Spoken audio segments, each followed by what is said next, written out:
আজ 5 সেপ্টেম্বর শিক্ষক দিবস। আজকে ডক্টর বি.আর. আম্বেদকর স্মৃতির উদ্দেশ্যে আমি কিছু বলে শোনাতে চাই। ছোট ছোট বাচ্চারা বা স্কুলের ছাত্রছাত্রীরা ডক্টর বি.আর.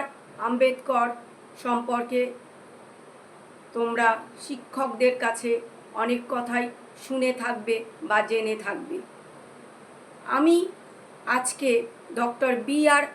আম্বেদকরের জীবন সংগ্রামের একটি কাহিনী ছোট করে শোনাবো তোমাদের কাছে। Doctor B.R..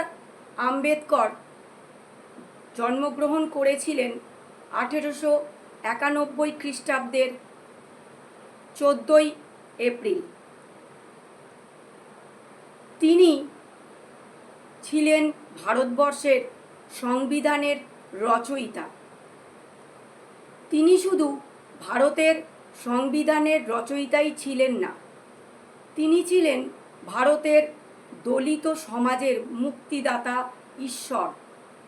আবার অন্যদিকে তিনি ছিলেন অসাধারণ দার্শনিক, চিন্তাবিদ, বিশিষ্ট লেখক এবং বাগ্মী রাজনৈতিক নেতা। দলিত সমাজের মানুষেরা তাকে ডাকতেন ভালোবেসে বাবা সাহেব, বাবা সাহেব বি.আর. আম্বেদকর।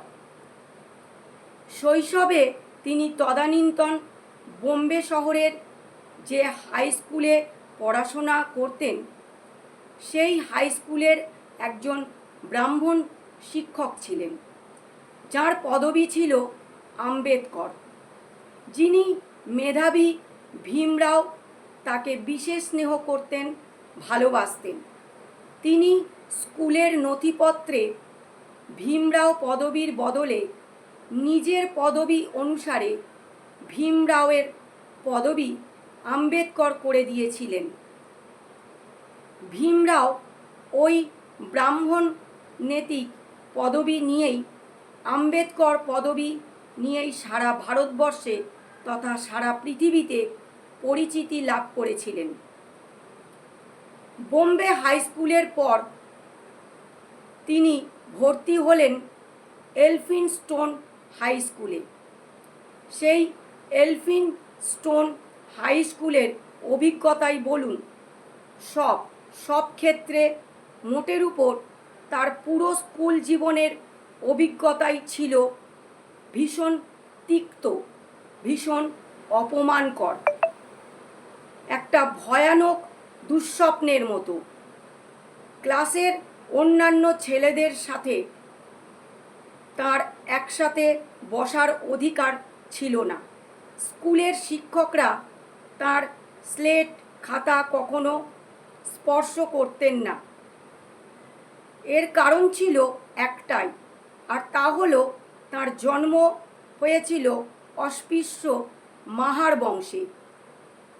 তিনি ছিলেন একজন মাহার, আর মাহার হলো সমাজের নিচু জাতের মানুষ।